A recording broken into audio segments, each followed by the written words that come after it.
Let the noise of your day melt away now. There's nothing to do, nothing to fix, no place you need to be. Just lie back and breathe slowly. And as your eyes begin to soften and your body begins to sink, let me take you somewhere very far away, and yet not so different from home. Tonight, you're going to sleep in the city of Rome. But not the Rome of emperors and marble palaces. Not the Rome of battles, or legends, or golden statues. No, this is the Rome of forgotten staircases, of wooden shutters creaking in the wind, of barley porridge simmering on a clay hearth. This is the quiet Rome, the living Rome. Tonight, we're going to spend one full day in the life of a family who lived in an insula. A narrow, tall apartment block in the bustling Subura district, where the working poor lived, stacked one floor upon another, wall to wall, breath to breath. We won't rush. There are no heroes in this story, no wars. Just quiet, ordinary life. We'll wake with the mother before the sun has risen. We'll feel the cold stone floor beneath her bare feet.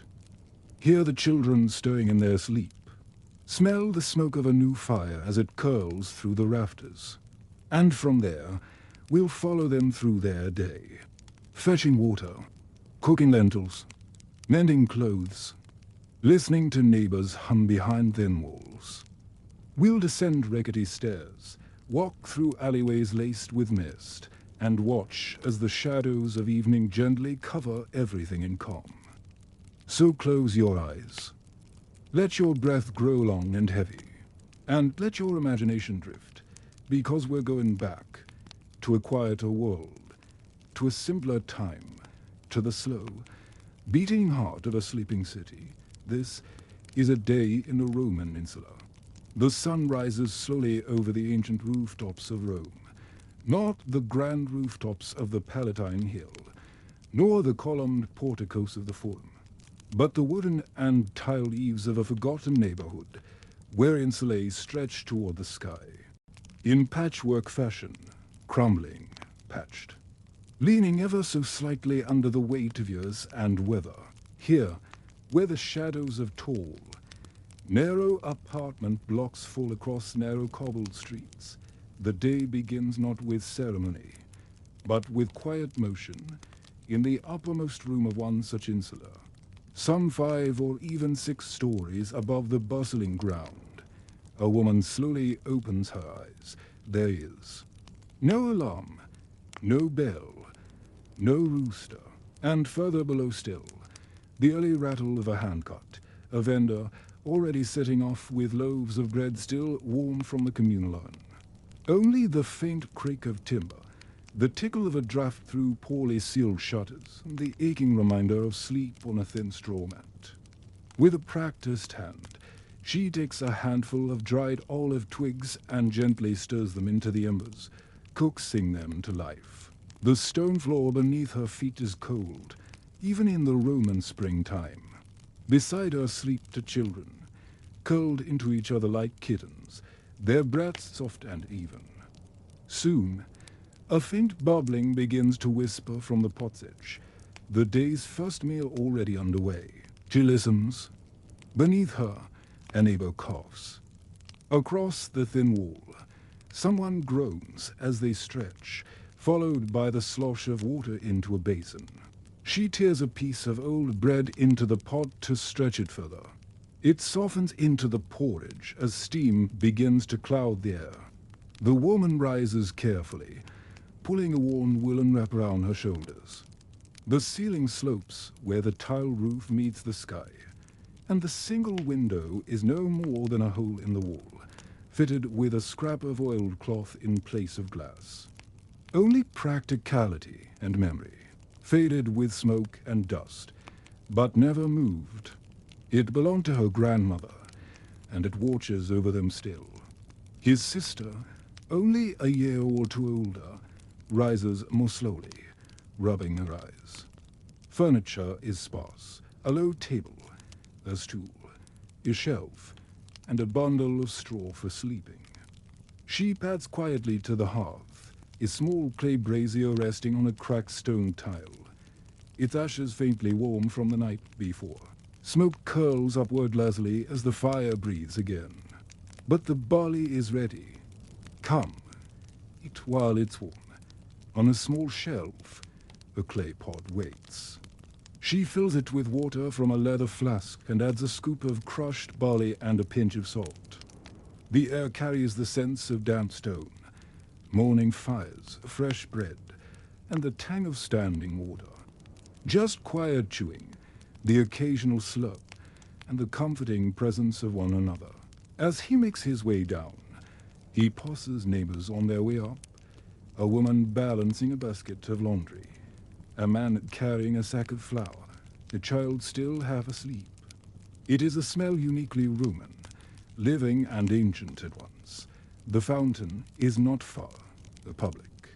Lacus, fed by an aqueduct that has served this district for decades. Its water spills from the mouth of a carved lion, pooling in a shallow basin where residents fill jars, jugs, and pots in steady rhythm.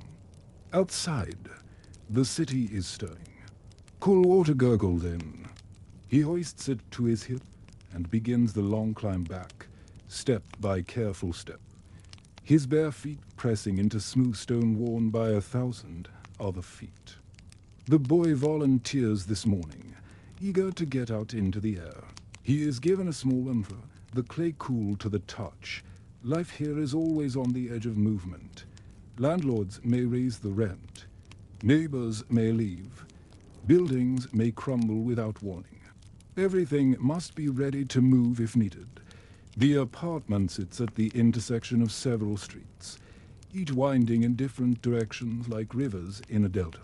From here, she can see other insulae rising in every direction, a patchwork of wood, brick, plaster, and tile. Laundry hangs from ropes. Pigeons flutter. She wraps a shawl round her shoulders, ties her hair with a strip of linen, and pulls back the cloth that serves as their door. She stirs the pot one last time, scraping what little remains into a cracked bowl for herself. Outside, the streets grow louder. Carts rattle, hooves clop, voices rise. A neighbor nods in greeting, and she returns the gesture. Someone above them dumps water from a window, sending a splash down to the alley below. A baby cries in a neighboring room, and a man mutters something unintelligible as he stomps down the stairs. Below, a baker's boy shouts into the morning haze, Panis calidus. Fresh bread, his voice echoes between the buildings. Somewhere, a dog barks back. The woman reaches for a small wooden spoon. The barley has thickened now. It will be ready soon. The space she lives in is minimal. The room is no more than 4 paces across, 5 from end to end. There is no art, no decoration. A small charm, a wax figure of Fortuna, hangs above the hearth, tied with a bit of twine. The children begin to stir. The youngest, a boy of about 6, stretches and murmurs before sitting up with a yawn. "Mama," she whispers. "It's still dark, just barely," the mother replies softly. They gather by the hearth, sharing from the same pot with wooden spoons once smooth from years of use. There is little conversation. From outside the door, no more than a hanging cloth, the building creaks and groans. The day has begun. In the world of Rome's working poor, nothing comes easily. Water must be fetched from the fountain, which, for those living on the top floors, means a long descent and a longer climb back. The stairway is narrow, winding, and poorly lit. At the bottom, the street opens like a lawn. The light is stronger here, bouncing off whitewashed walls and worn mosaic tiles. The boy waits his turn, then dips the amphora beneath the stream. Back in the apartment, the mother tidies the space. She folds the mat, wipes down the table, and packs their belongings into a single wooden chest. She steps outside briefly, standing at the shared walkway that runs along the building's upper floor. The morning sun is higher now, warming the walls with a soft amber light. This, then, is Rome. Not the Rome of senators and marble halls, but of clay pots and carrying jugs, of laundry and loud neighbors, of bread-stretched barley and uneven stairs. And yet, there is a quiet dignity here, a rhythm to the day, a heartbeat that persists across centuries. The woman returns inside. The fire has died down, but in this small room, this humble space within the towering Insula, there is peace. The children are dressed now, preparing to accompany her to the marketplace. The stairway awaits. The day stretches forward. And so begins another quiet morning in the city that never truly sleeps. The sun has now crested the red tile rooftops of the Subura district. It's warm. Gold light pours into the gaps between buildings, slanting down over timber balconies and across the narrow passageways that wind their way through Rome's lower quarters. This is the Insula, not just a building, but a world, a self-contained vertical village. Inside one such structure, the day stretches out like a woven cloth, frayed at the edges, worn thin by time, but still whole. We return to the family whose morning began with barley porridge and quiet breath. Now, their rhythms shift into the full swing of the day, not with haste, but with steady repetition, the motions of daily life, repeated so often that they no longer require thought. The Insula is alive. Its walls are thin. Its air, dense with sound. It's said in jest that you could hear your neighbor sneeze, argue, or whisper sweet nothings through the plaster. In truth, you can often hear far more than that. She works with rhythmic patience, the only sound being the slight snick of thread pulled through cloth and the occasional sigh from her daughter, who is combing tangles from her own hair. Voices carry the scrape of pottery on stone, the soft clop of sandals on wooden floorboards, the heavy exhale of someone lifting a sack of grain up the stairs from the open window. The scent of fried chickpea cakes wafts upward from a nearby vendor. There is also the unmistakable tang of boiled cabbage, strong, sour, clinging. Somewhere nearby, a fishmonger's stall has opened early, and his salt-heavy baskets release their briny perfume into the air. 2 onions and some of that cheap wine if the old man still has it. And yet, no one complains. This is Rome. The mother kneels by the low chest to retrieve her sewing. The mending of garments is never complete. Togas thin at the knees, tunics fray at the shoulder, and children grow faster than their clothes. Her needle is long and slightly bent, the eye worn smooth by years of thread.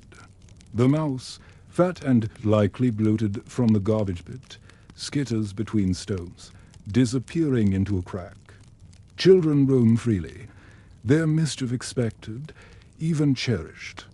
After all, what else do you do when your whole world is a single room with no toys? The boys groan, then laugh, their voices fading upward, a pause. The mother leans out the window with a soft call. Flavia, are you up? From across the narrow alley, a neighbor appears, a dark-haired woman holding a clay bowl. I'm feeding the baby. She calls back, but I'm awake. You'll go into the market. The mother watches with mild amusement, correcting only once. He is a cobbler, a quiet man with arms browned by years in the sun. On a low bench in front of him rests a damaged sandal. Soon replies the mother. You need anything. A long stone bench with openings carved at regular intervals. Beneath it, the flow of waste is carried away by the city's underground drainage, not always successfully. Flavia nods. There is a rhythm even here. Steps approach, a rustle of cloth, a pause and steps retreating. Life, after all, has necessities, and Rome, with all its sophistication, was never too proud to admit them. The air is thick but familiar. No one lingers dot, no rush dot, no worry. Just hidden time. A freedman scrawling notes on a wax tablet by the window, lips moving silently as he forms his letters. I'll look, and just like that, their interaction ends, unceremonious, essential, kind. Down below, a child's voice rises. Look at it. It's huge. The boy hears it first. He runs to the window, squinting down. He hums under his breath, a tune that might have come from Etruria, or somewhere farther still.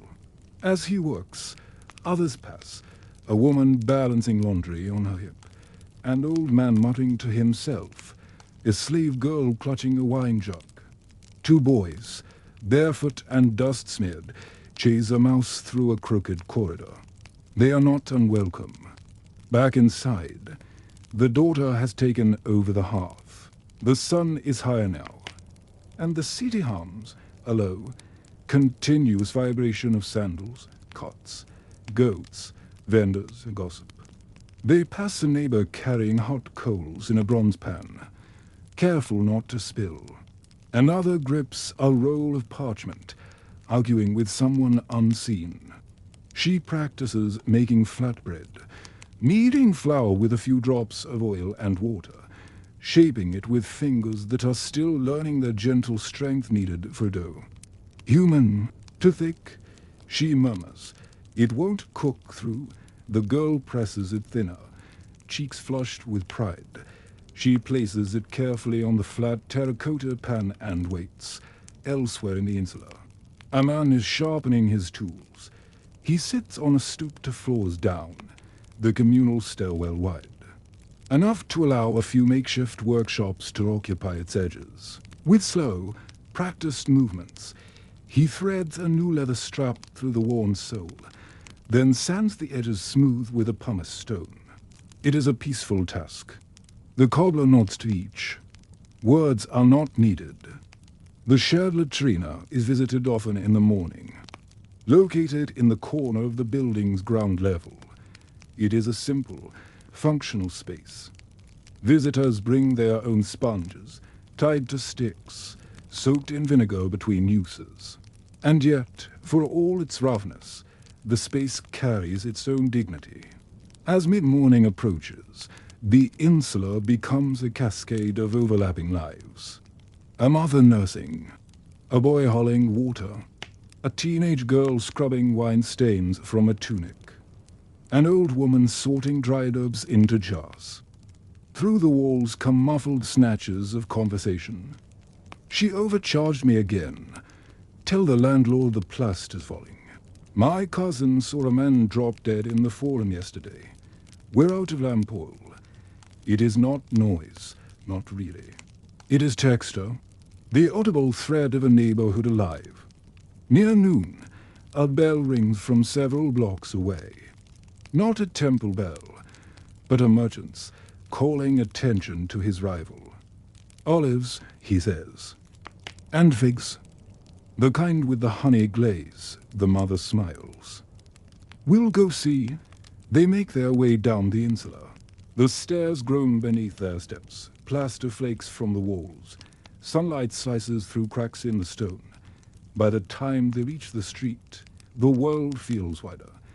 But even amid the chaos, the Insula rises behind them, quiet, cracked, and enduring.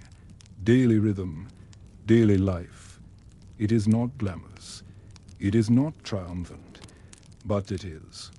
Steady, predictable. Here, in the shaded stairways and shared meals, in the call of bread sellers and the scrape of sandals, 1,000 tiny moments stitch together a life. The Insula holds them all, not with pride, but with patience, and the day rolls gently forward, like warm olive oil across a flat stone. Evening does not fall in ancient Rome. It unfolds. The shadows stretch long before the sun has vanished. They slink between the narrow alleys of the Subura, slither down stairwells, and settle in the quiet corners of the Insula like cats returning to their dens. In this world of the working class, the failing light brings no sigh of relief, for labor does not end with sunset. They release it now in quiet exhalations, warm air drifting out of cracks and joints, mingling with the dusty scents of olive oil, fried leeks, and sweat-soaked linen. But it does soften its slows. It lowers its voice. The tall brick walls of the Insula still hold the heat of the day. The mother sits by the hearth, coaxing a final glow from the fire. There is a small pan resting atop it, a mixture of lentils, garlic, and a piece of onion purchased with the last coin of the day. Inside one cramped apartment, the family gathers again. Not hurriedly, not ceremonially, just naturally, as people always do when the day slips from active to reflective. The children are back, their cheeks smudged with dust and their sandals worn thinner than they were in the morning. It is not much. It never is. But it is warm. It is shared. And it is enough. They eat slowly, seated on the floor, sharing from a single bowl. Outside their thin walls, voices float from other rooms and floors. Someone telling a story. Someone singing to a baby. Someone shouting, followed by the sound of something wooden striking the floor. Then silence again. Evenings in the Insula are not like those in the villas. A clay jug of weak wine, passed carefully so it doesn't spill. A laugh shared between bites. A story whispered while chewing. The sound of a mother humming while folding rags. The soft whistle of someone scraping the last grains of flour from a bowl. The knock of a broom against a wooden doorframe. They sit close not because they must, but because they want to. The chill of evening has made their small bodies instinctively seek each other as heat. The oil is pressed from olives harvested last season, stored in a cracked amphora now tucked in the corner. Her hands are still busy. She is patching a tear in home tunic, but her eyes soften. There are no formal dinners with reclining couches, no trays of seafood or crystal goblets, no musicians or slaves with fans. There is instead a piece of flatbread, dipped in sauce, and light, soft, wavering, golden, from a small oil lamp on the low table. Only the sweepers remain, silent, patient men moving through the narrow streets with stiff brooms, clearing debris from the stones into carts. The lamp is made of red clay, its spout blackened from use. The wick is linen, trimmed each morning. A few broken notes drift upward like smoke before being swallowed by the air. Its flame wobbles slightly with every draft. It doesn't flood the room with light. It holds it gently, cupped like water in a palm. The walls of the Insula are thin, yes, but they also carry warmth. Not just the heat of stone, but the emotional weight of human presence. She whispers to them, calling them her girls, and thanks them for living another day. These sounds are not disturbances. They are the lullabies of ancient life. An apartment is not a home in isolation. It is a cell in a hive. The girl, now finished with her lentils, wraps herself in a faded shawl and leans against her brother's shoulder. The mother watches them. She is tired. Her knees ache. Her fingers are swollen. But there is contentment here. Outside, the alley is cast in deep blue. She places the last ember of the fire into a dish, covers it with ash to preserve it from morning. The vendors have long since gone. A thin strip of linen separates the family from the hallway beyond. People pass, footsteps echoing. The figure of Fortuna, battered, soot-streaked, but beloved. The flicker of distant torches reveals the curve of rooftops, the outline of a sleeping dog, the flickering reflections of lanterns and puddles left from a recent wash. Somewhere, someone plays an instrument, faint, barely audible. The old woman downstairs tends her plants. Somewhere nearby, a child still cries, not loudly, but rhythmically, like a wave on a shore. No one responds. The child will tire soon. The senators may still be dining, the tavern still pouring wine, the gamblers still dicing in torchlight. She has too, a pot of rue and a sprig of mint. She waters them carefully, though the water is grey and likely reused from cleaning. No one questions her. She has lived here longer than anyone else. The Insula itself seems to lean slightly in her direction, as if listening when she speaks. She closes her eyes, pulling the shawl tighter, her back turned to the fireless hearth. Privacy, in the Insula, is not a condition. It is a courtesy. The curtain that hangs across the doorway is enough. Occasionally, someone knocks softly and leans in, to borrow a candle stub, to return a dish, to ask for help soothing a sick child. These are not intrusions. They are rituals. The distant clop of a mule cart, the creak of wood settling under the weight of 1,000 lives. And in the stillness of evening, that hive breathes slowly, collectively, like a body sinking into sleep. The children begin to doze. The girl mumbles something, a half-dream about a horse, perhaps, and the boy's chin dips to his chest. The mother gently gathers a blanket and tucks it round them. She moves slowly, careful not to wake them. The oil lamp is nearly dry now. Its light shrinks with each flicker. Before extinguishing it, she pulls a small wax charm from the wall and kisses it gently. "Thank you," she whispers. Across the alley, other lamps go out one by one. The neighborhood dims in soft patches, like stars disappearing behind drifting clouds. The cobbler below them has already shut his door. A young couple to fours up has stopped arguing. The world is not silent, but it is soft. Rome does not sleep all at once. It hums, it rustles, it exhales. But in this quarter, in this crumbling, stacked, and swaying Insula, the day has ended. The mother lies down. The mat is thin. Her limbs ache. The air is cool and still. She listens, not to noise, but to presence. The breathing of her children. She will sleep soon. Perhaps she will dream of the sea, of waves and cypress trees, and lemon groves she's only heard of in stories. Or perhaps she will dream of nothing. And the Insula, too, rests. Its bricks warm from the sun. Its stairways worn by generations. Its air thick with life. Not dramatic, not grand, but real. A single candle in a single room in a single corner of the eternal city. As the lamp finally flickers and dies, the apartment goes dark, and for a few brief hours. The noise of Rome fades, leaving only breath, shadow, and sleep. And so, another day passes in the quiet rise and fall of ancient life. Not heroic, nor grand, but real. Within these walls, lives were lived in softness and struggle, in silence and small joys. Sleep well, traveler of time. Tomorrow, the streets of Rome will stir again, but for now, rest. If this video helped you in any way, please leave a like, share your comments with us, and subscribe for more.